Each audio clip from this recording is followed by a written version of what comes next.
saksikan ngobrol bareng.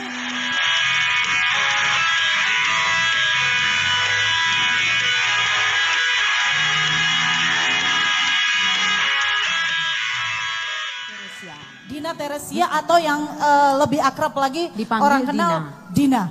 Dina X Factor. Oke ya. Kita mau ngobrol bareng Dina. Apa saja yang Dina mau sharingkan malam hari ini? Semuanya tetap di God Bless.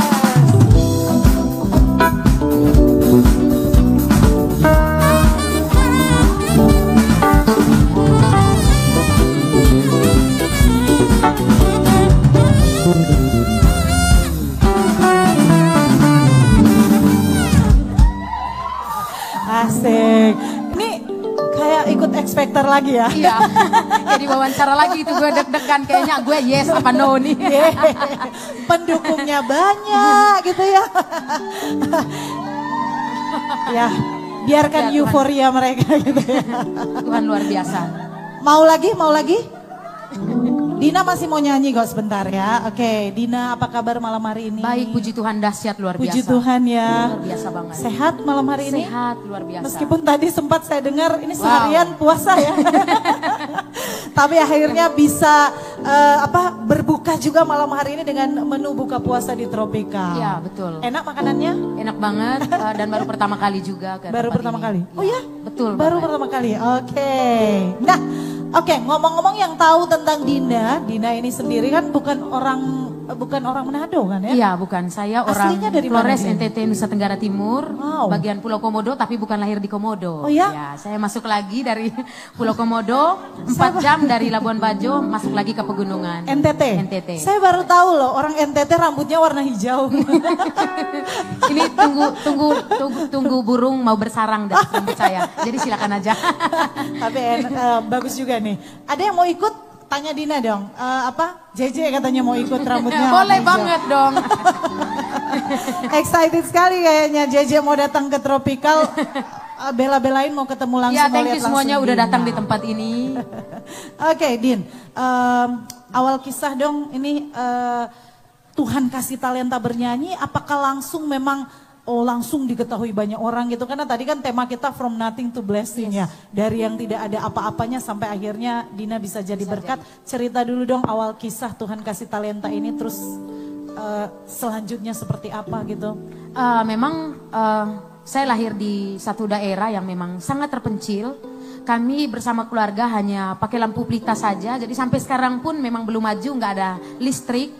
Jadi memang kita hidup sangat menderita. Umur 2 tahun memang saya sudah pisah sama papa mama saya. Saya dididik di kota kecamatan dan saya luka. Dan memang umur 3 tahun saya sudah menyanyi otodidak. Ya seperti di daerah yang nggak ada terekspor mau kemana ini talenta. Dan memang pada 2022 pas 2023 saya tamat SD. Kehidupan saya memang sangat keras, saya tidak pernah mendapatkan kasih sayang. Panjang sekali saya di tahun itu berburu 3 tahun, berburu babi hutan. Dan saya bisa, ya. Masih banyak yang belum tahu backgroundnya Dina, ternyata dulu berburu babi hutan. Mungkin nggak tahu perjalanan kehidupan saya sampai injak di panggung ini. Perjalanan hidup saya, Tuhan itu semua Tuhan yang ngajar saya. Roh Kudus itu yang mengajar saya. Bagaimana kehidupan saya sampai di hutan itu 3 tahun saya bisa berbicara dengan anjing saya. Bagaimana saya bisa dapat mangsa itu. Sorry to say, babi. Temannya Tarsan bukan? Iya, ya mirip-mirip lah Tarsan. Jadi saya enakan sekali bisa naik pohon. Pokoknya apa yang saya nggak bisa coba di dunia ini, preman sudah saya coba ini semua. Sampai satu kecamatan itu saya dikutuk, saya dimaki. Singkat cerita saya stop untuk di hutan, saya dapat ular piton gede banget. Wow, Dina, seorang Dina ini badannya kecil loh nih ya. Iya. Badannya kecil, tapi bisa dapat ular piton. Gimana tuh Din? Cerita lagi dong, menarik nih. Jadi kita kan cari tikus. Kayak di dalam satu kali, jadi kayak mantul, kita pikir dari gunung, ternyata mantulnya itu di gunung, tapi anjing bunyinya kita pikir di kali. Nah sampai kita masukin api 6 jam di dalam lubang batu gua kayak gini, besar banget guanya. 6 jam keluar ular pitonnya, memang benar-benar kaget banget seumur hidup, jadi terus, saya trauma. Begitu lihat ular piton? Dina Kalau gimana? Langsung bilang, kesini ular piton gitu, bukan ya? Jadi kalau ular biasa, jadi Bapak Ibu yang lagi nonton, yang mungkin duduk di sini, kalau ular biasa saya bisa tangkap hidup-hidup karena memang saya pemburu. Tapi kalau ular piton itu ada tekniknya, dia ternyata pernafasannya di hidung. Wow, terus? Jadi kita potong dulu kayu sepanjang 1 meter, terus masukin ke mulut, terus tusukin ke dalam, terus pukul lagi di hidungnya, baru dia mulai kayak lemes, terus cari kepalanya untuk bisa potong kepalanya. Wow, luar biasa ya Jadi Dina. benar-benar, tapi habis ular itu dibunuh, saya udah lari nggak pakai rem ke rumah, udah bertobat, saya takut. Emang benar-benar trauma, kayak ada suara pergi. Tapi saya nonton televisi ke Indonesian Idol, dalam hati saya pasti ada di situ. Saya akan ketemu artis ini, itu terjadi. Ternyata sudah punya kerinduan Iya, juga akhirnya ya. saya berangkat 2017, saya berangkat Januari tanggal 15. Ke Jakarta? Ke Jakarta jadi pembantu rumah tangga awal. Saya nggak tahu baca, saya emang benar-benar, aduh, emang stupid banget. Bukan jadi artis, ternyata jadi pembantu rumah tangga. Kenapa saya ceritakan seperti ini, Bapak Ibu? Supaya menjadi motivasi bahwa bagi manusia tidak ada yang mustahil, bagi Tuhan mustahil. Amin. Saya menceritakan ini, mungkin yang lagi live, bahwa itu masa lalu saya. Yang lalu sudah berlalu, sesungguhnya saya berjalan bersama Tuhan menuju kehidupan saya yang baru. Menuju kesuksesan. Dan sampai akhirnya saya jadi pembantu rumah tangga karena saya juga jago bola kaki, kakak. Oh, Tuhan. Banyak ternyata kelebihan Banyak. Dina ya. Jadi memang pada waktu itu saya pikir-pikir kayaknya Eke ini sepertinya aku jadi pemain bola kaki. Iya, terus pas saya pertama kali datang ke Bekasi, Harapan Indah, saya jadi pembantu. Di situ saya menyanyi. Jadi sapu ijuk saya jadikan mic sambil nyapu. Saya jadikan sapu ijuk itu jadi mic. Saya nyanyi, maafkan kali ini aku harus jujur. Jadi bos saya ini lihat, dia bilang gini, suara kamu bagus Mi, kita pe bos orang Makassar. Bagus suaramu Mi, coba mau ke Indonesian Idol. Coba Indonesian Idol, ya Tuhan gak lolos. Tahun 2007. Tahun 2007. Ya, tahun 2007. Akhirnya, singkat cerita, saya urus bapak yang stroke, terus saya ketemulah dengan Rita Tiara. Saya kerja di optik kacamata, plus minus. Disitulah saya belajar tulis uang 10.000. Jadi benar-benar amazing, saya berjalan bersama Tuhan itu. Tuhan bilang, Dina ini, karena kehidupan saya, Tuhan buat saya itu semurni mungkin. Kalau kita ada ganjel maupun kita dalam Tuhan, tapi kalau hati kita nggak dikikis semua, di dalam hati kita ada rasa iri hati, ada dengki, terus negatif, Tuhan nggak mau itu. Makanya kita selalu, berkat udah sedia sama Tuhan, tapi kok di depan kita tidak responi dengan baik segala proses kita. Jadi sampai akhirnya saya jadi asistennya Rita Tiara namanya. Jadi saya gosok 25.000. Dia bilang, mau nggak kamu jadi asisten saya? Saya mau. Disitulah saya lihat lokasi syuting artis-artis, saya lihat kamera-kamera. Saya lihat, aduh, aku pengen deh kayak mereka dalam hati saya. Tuhan antar sampai ke situ ya. Antar sampai ke situ. Iya, sampai singkat cerita 2010 disitulah saya ketemu anak Tuhan di Jakarta. Jadi dia bilang, mau nggak kamu bersaksi? Nggak mau saya. Enggak, cerita aja. Kalau kamu cerita maka iblis akan ditelanjang, dia bilang. Oh oke, akhirnya saya cerita kehidupan saya. Singkat cerita, 2013 saya udah 6 kali gagal. 6 kali gagal, sampai akhirnya saya X Factor ini lolos.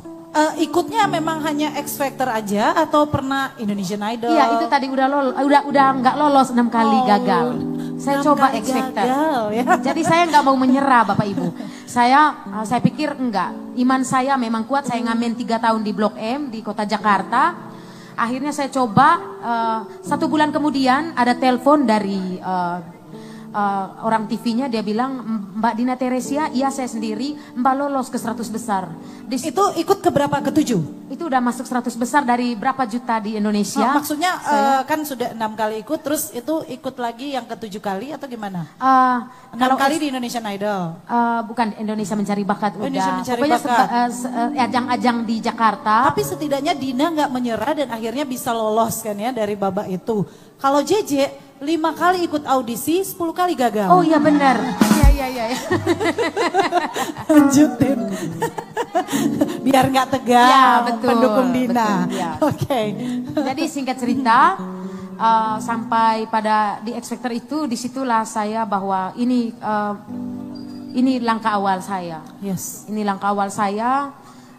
dari X Factor itulah, itu emang benar-benar pekerjaan Tuhan tuh luar biasa. Sampai mama saya meninggal lagi nggak pulang, sampai papa saya meninggal lagi. Jadi emang sempat juga merasa kecewa, Tuhan kenapa aku udah jadi seperti ini, kok Tuhan ambil semua bapak dan mama saya. Di situ cuman sampai sekarang lihat cuman kubur aja, boro-boro lihat mayat papa mama saya. Jadi perjalanan kehidupan cuman di kesaksian ini saya cuman bilang bahwa jangan pernah berharap sama manusia, tapi terus berharap sama Tuhan Yesus, terus bekerja keras, terus berdoa, terus responi dengan baik setiap proses kehidupan, terus jalan terus bersama Tuhan. Tapi satu hal yang saya bisa tangkap dari kesaksian Dina malam hari ini adalah seperti tema kita From Nothing to Blessing. Dina punya kerinduan untuk ingin jadi berkat sebenarnya kan? Iya, dan itu saya sekarang menjadi berkat melalui kesaksian hidup saya, melalui suara saya. Karena hidup ini apa sih, bukan jabatan, bukan juga saya ada di TV punya nama, atau bukan juga aku dihargai, tidak. Tapi bagaimana aku bisa menjadi berkat buat orang lain, kayak aku menguatkan dia, aku udah menolongi dia dengan hal apa aja. Itu sih. Dan akhirnya tinggal stay di Jakarta setelah ikut X Factor itu. Panjang lagi saya ada di Manado, luar biasa banget Tuhan. Sampai sebelum Covid memang saya udah lihat kota Jakarta seperti kota mati. Apa yang terjadi di Jakarta sampai akhirnya Tuhan membawa Dina ke Manado? Cerita dulu.